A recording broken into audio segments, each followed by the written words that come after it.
Emily. And I'm Lyla, and we're the Kitchen Twins. We're so excited to share with you sweet and savory fritters. So the savory fritter that we're going to be making today is this feta spring onion dill fritter with this feta yogurt sauce. The sweet one is a sweet strawberry fritter with a honey cinnamon glaze. I'm hungry, so let's get to it.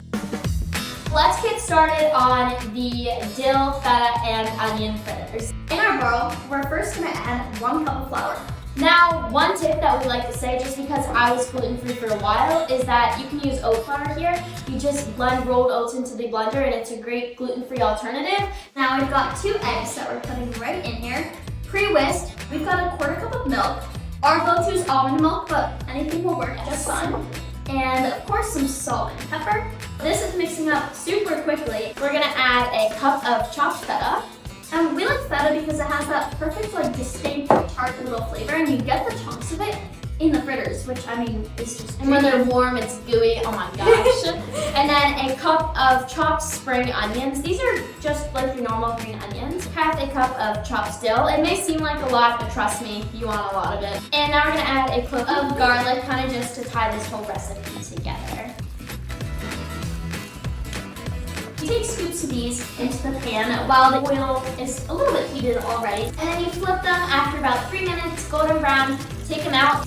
Beautiful. Let us tell you about our dipping sauce. We've got about 1/2 cup of Greek yogurt. Then we added about a 1/4 cup of feta, keeping along with that feta theme. Some garlic, salt and pepper pinch, of course. The juice of 1/2 a lemon. Simple and delicious. Dip it in. Wow. Oh my god. I could eat so good. this entire batch. We get to do our sweet fritters next.